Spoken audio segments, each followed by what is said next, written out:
Aku bisa kadang-kadang tomboy, kadang-kadang boyish, tiba-tiba girly, tiba-tiba edgy, chic dan segala macem.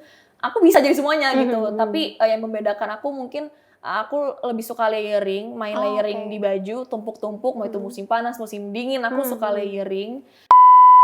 Jangan semua tren diikutin, karena bukan jangan sih, boleh, tapi gimana caranya itu masuk juga fit into your style gitu. Jangan sampai ketika kita ngikutin tren, kita nggak menjadi diri kita sendiri.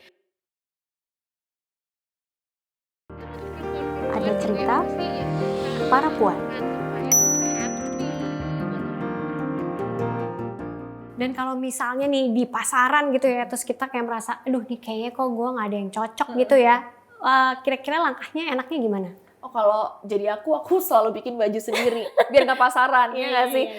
Selalu bikin baju, tapi ada kalanya aku capek bikin baju, jadi otomatis aku bisa beli. Dan belinya pun aku jarang banget beli di store-store yang pasaran yang ada di mall. Nggak usah sebut merek, tapi harusnya kalian tahu fast fashion atau retail store apa yang semua orang beli.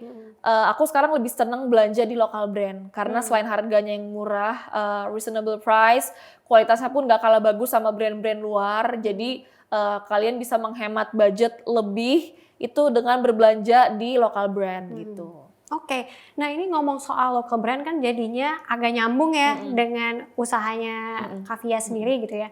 Menurut kamu gitu, ketika kamu masuk tuh, tadi kan kamu bilang mulai siap-siapnya 2015, launchingnya di 2016 gitu ya? Tetap di 2015 aku launchingnya, tapi itu sampai sekarang pun juga dibilang sukses banget enggak, karena aku masih belajar. Jadi aku pertama kali bangun bisnis aku kan ketika aku SMA ya, kelas 2 SMA tahun 2015. Pada saat itu tuh ada pensi lagi berjaya-jayanya ya di SMA.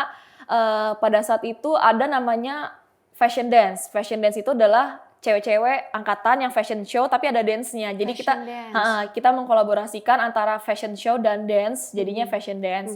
Dan saat itu tuh aku ngumpulin cewek-cewek teman-teman angkatan aku kayak, yuk kita bikin suatu performance yang berbeda dari sekolah lain gitu. Makanya aku pencetus fashion dance itu, dan kebetulan aku yang mendesain semua bajunya.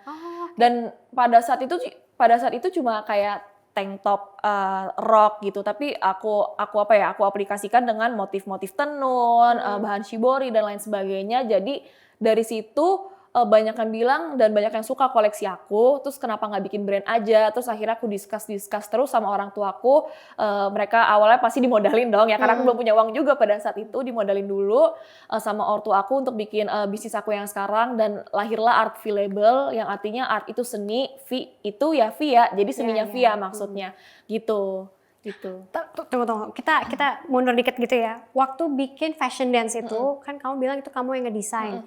Boleh dijelasin dikit nggak? Ngedesain ini maksudnya apa? Apakah misalnya kayak udah ada item-itemnya gitu ya, yang ada di pasaran, terus abis itu kamu styling, atau memang akhirnya kayak ada yang kamu desain from scratch, ada yang dijahit, itu kayak gimana waktu itu?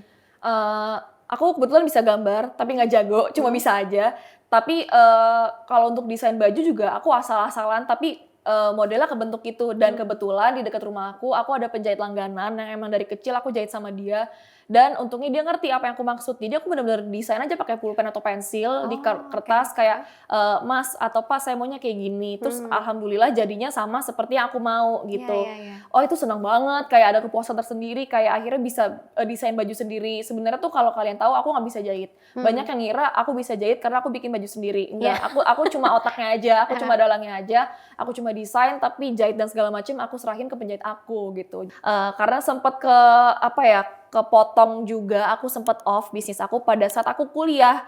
Zaman-zaman aku nyelesain skripsi, zaman-zaman aku menyelesaikan tugas, banyak banget kegiatan di kampus sehingga bisnis aku nggak kepegang.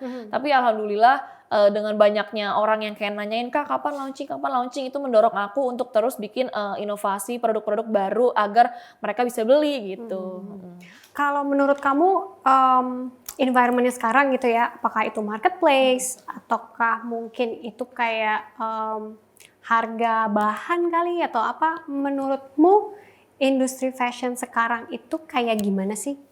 Jujur aku bangga banget sama lokal brand sekarang, karena dulu aku tipe orang yang gengsinya cukup tinggi, di mana pakaian itu harus merek luar, tapi setelah aku telusuri, enggak kok, kayak lokal brand jauh lebih keren, jauh lebih murah juga. Sekarang orang tuh beli baju ya ketika di mall disandingkan ada brand luar, ada brand lokal, orang pasti lebih tertarik memilih brand lokal. Karena selain harganya yang cukup terjangkau, modelnya pun sekarang unik-unik, bagus-bagus ya kan. Jadi dari situ aku melihat perkembangan lokal brand kita sangat bagus dan bangga banget bisa di negeri ini tuh banyak sekali oknum-oknum kreatif yang bisa menciptakan suatu produk yang bermanfaat bagi masyarakat gitu. Nah, cara akhirnya kamu ya, karena kan kamu ada di dalam dunia itu ya, dalam industri itu juga gitu. Gimana sih akhirnya kamu berusaha membedakan diri nih, Artvy Label sama Aisle on Sunday dibedakan dengan yang memang sudah ada. Mungkin ada yang udah lebih lama atau malah yang udah baru. Baru itu kan sekarang banyak banget sekali, gitu. Gimana tuh kamu bedainnya? Brand itu banyak sekali. Tugas aku di sini adalah mengisi kekosongan yang ada. Jadi misalkan udah banyak brand yang jual baju-baju basic, itu banyak sekali. Ya udah aku bikin sesuatu yang unik gitu. Bikin sesuatu yang unik, bikin statement piece. Gimana caranya brand aku beda dengan brand yang lainnya, meskipun banyak juga yang sama dan banyak juga yang ngikutin. Kalau misalnya teman-temanmu udah pernah kamu dandanin gitu ya, mamamu atau keluargamu udah pernah juga? Aku kebetulan ini baju aku bikin sendiri. Ini baju Lebaran tahun 2019 kalau nggak salah. Aku desain baju untuk Lebaran keluarga biasanya gitu. Kayak seragam keluarga gitu seragam ya? keluarga kan biasanya kalau orang-orang Lebaran, Idul Fitri, Idul Adha gitu suka bikin seragaman sama keluarganya kan. Tapi aku pengen bikin sesuatu yang beda, tapi aku nggak mau beli. Kebanyakan orang kan beli ya, karena udah banyak di pasaran. Aku nggak mau yang pasaran, akhirnya aku desain sendiri aja. Kalau brand kamu sendiri itu dia lebih pasarnya ngelihat kemana? Pasarnya aku kalau yang Artvy Label sendiri sekarang 25 ke atas. Karena modelnya cukup mature, denim tapi ada sentuhan batik tradisional gitu. Nah kalau yang Aisle on Sunday ini lebih edgy, lebih playful, lebih colorful. Marketnya ya 17 sampai 25 karena menggambarkan aku sekarang juga gitu. Tapi tetap ada bedanya nggak antara yang kamunya sendiri sama item-item yang kamu punya di labelmu? Tetap ada perbedaan atau emang ini beneran gue banget gitu? Lagi-lagi kita bisnis ini mencari nasi bukan untuk mencari gengsi ya. Jadi nggak munafik ya. Kita bikin bisnis bukan untuk keren-kerenan, bukan untuk dipakai selebgram A sampai Z, influencer A sampai Z, artis sampai A sampai Z. Menurut aku ya itu penting untuk menunjang eksistensi kita di dunia per-lokal brand ini. Tapi yang penting itu salesnya bagaimana kan. Nggak mau dong kita bikin brand keren-keren doang dipajang tapi yang beli nggak ada gitu. Jangan sampai kayak gitu. Jadi balik lagi di sini kita mencari nasi. Gimana mikirin juga nih market tuh maunya kayak gimana. Jadi tuh aku sering research gitu, kayak aku perhatiin kalau ke mall orang nih pakai baju seperti apa. Kalaupun mereka pakai baju yang polos, model yang kayak apa, merek apa yang biasa mereka beli. Dari situ tuh aku tahu kebutuhan pasar. Karena lagi-lagi kita tuh ya pembeli kita mereka gitu. Jadi kita harus tahu market, kita harus tahu pasar gitu kan. Jangan sampai terlalu idealis dalam mendesain baju yang menurut kita bagus tapi menurut orang nggak bagus. Jadinya jadinya desain iseng doang, nggak bisa orang beli item itu karena terlalu aneh atau terlalu quirky bagi yang make gitu. Menurut kamu akhirnya pencapaian terbesar apa? Ya salah satunya punya dua brand ini ketika aku masih sekolah dan kuliah. Itu nggak gampang. Karena harus bagi waktunya itu susah banget. Aku sempat sakit-sakitan, sempat nangis-nangis. Gimana caranya brand ini tetap jalan tapi nilaiku nggak jelek. Gimana itu kan susah ya. Tapi akhirnya aku agak mengorbankan nilai akademiku sih demi menjalankan brand aku ini. Tapi menurut aku itu nggak masalah karena aku menemukan kepuasan dalam diri aku gitu. Jadi aku senang sih ngelakuinnya gitu. Role modelku tuh Ivan Gunawan loh Kak. Karena kenapa? Enggak, bukan dianya ya. Karena tapi bisnisnya kan. Dia tuh desainer sekaligus broadcaster. Jadi aku punya dua mimpi di sini. Aku mau jadi desainer sekaligus broadcaster, penyiar radio, MC, host dan lain sebagainya. Karena dari dulu aku cukup orang yang sering tampil di depan. Aku pengen berusaha kerja di balik layar tapi selalu di depan layar, selalu ditampilin. Jadi kayak ya udah mungkin ini salah satu passion aku juga ke depannya. Jadi ya aku punya 2 cita-cita dan kenapa nggak di-combine aja jadi satu. Itu kan akan jadi sesuatu yang menarik juga untuk masyarakat ketika ada host atau presenter tapi ternyata dia punya brand juga gitu. Betul, benar. Nah soal broadcasternya sendiri deh, berarti sekarang udah ada ancang-ancang ke sana? Belum sih, tapi pengen karena aku di kampus itu sempat ikut radio kampus. Beberapa kali menang lomba, dapat penghargaan best announcer juga. Jadi kayak oke, mungkin gue ada di posisi ini nih, gue pengen di posisi ini, dan orang juga pun mengakui kayak iya Vi lu tuh bisa gini-gini. Jadi makin memotivasi aku untuk terjun ke dunia broadcaster juga gitu, selain desainer gitu. Mungkin kali pertanyaan terakhir, kita udah bahas dari mulai Kavia dari kecil gitu ya, udah ketemu passionnya ternyata kesini, terus akhirnya tambah diperkuat lagi pas masuk SMA, terus akhirnya SMA ke kuliah udah buat bisnis sampai sekarang. Kira-kira mungkin ada nggak sih yang Kavia mau sampaikan gitu ya ke kawan puan yang mungkin bukan bisnisnya dulu gitu ya, tapi punya keinginan mengekspresikan diri gitu, cobain berbagai macam style, tapi mungkin rasanya kayak kok kayaknya aku nggak pede ya, tapi aku pengen, tapi aku nggak pede. Iya, gitu. itu sering banget sih ya. Aku pun sampai sekarang pun juga merasa seperti itu. Masih ada yang belum berani dicoba. Kayak aku suka salah satu fashion item yang nyeleneh dan aneh, tapi ketika dipakai kok ya beneran aneh banget nih gitu. Jadi aku agak-agak mikir-mikir. Jangan semua tren diikutin karena bukan jangan sih, boleh, tapi gimana caranya itu masuk juga fit into your style gitu. Jangan sampai ketika kita ngikutin tren, kita nggak menjadi diri kita sendiri.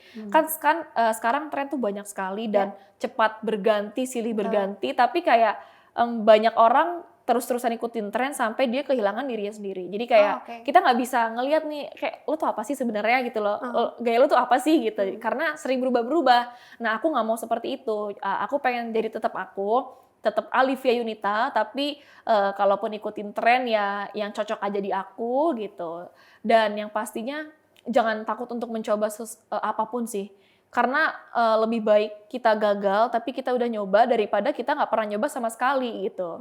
Itu sih pesan aku untuk kalian yang baru mulai pengen mencicipi dunia fashion atau mungkin ke dunia bisnis atau dunia apapun yang sedang kalian geluti sekarang. Ya coba aja dulu karena nggak ada cara lain, dan terlalu fokus ke omongan orang banyak tuh menurut aku nggak bagus karena balik lagi kan ini hidup kita, pilihan kita gitu kan. Ya sesekali dengar kritikan dan saran orang boleh, tapi jangan ditelan-telan banget karena balik lagi ya ini hidup kita gitu. Mereka nggak punya kuasa untuk mengatur hidup kita. Jadi memang penting banget untuk kita memikirkan diri kita sendiri, apa yang membuat kita senang, apa yang membuat kita happy, itu harus ditekanin banget gitu, bahwa ya ini gue gitu, gue bebas mengekspresikan apapun yang gue mau gitu. Kalau pesan mungkin buat kawan puan yang mungkin dia udah melakukan itu, dia udah mencoba, tapi saat ini dia lagi di masa ketika pikirannya itu mempengaruhi ya dari omongan orang. Mungkin dia jadi merasa nggak berharga, mau memulai bisnis gagal, diomongin lalu akhirnya down. Buat kawan puan yang lagi merasa kayak gitu, mungkin Kavia juga ada tips atau ada pesan? Teman-teman jangan merasa berkecil hati, belum menemukan passionnya, belum menemukan kebanggaannya kayak gue nih bervalue nggak sih diri gue gitu. Jangan seperti itu karena memang proses untuk mencari jati diri itu tidak sebentar. Oke, thank you. Terima kasih banyak ya, Kavia. Iya, terima kasih. Kawan puan, terima kasih banyak ya udah menyimak cerita para puan kali ini bersama Kavia. Kalau boleh seperti biasa, saya rangkum sedikit. Ada 2 poin yang diingatkan Kavia ke kita. Yang pertama, hidup kita itu kita yang tentukan. Jadi jangan biarin omongan orang lain itu menghalangi kita untuk bebas berekspresi. Seperti Kavia yang bebas berekspresi dengan penampilan fashionnya. Lalu yang kedua, Kavia juga mengingatkan bahwa kalau mau bisnis, mau memulai sesuatu, apapun itu, mulai aja dulu. Gagal itu wajar, yang penting kita udah coba. Sampai jumpa lagi di episode cerita para puan berikutnya. Jangan lupa untuk like, tinggalin komen. Kira-kira menurut kamu gimana obrolan kita dengan Kavia? Dan pastikan untuk subscribe supaya kamu selalu tahu episode baru di cerita para puan. Thank you, bye!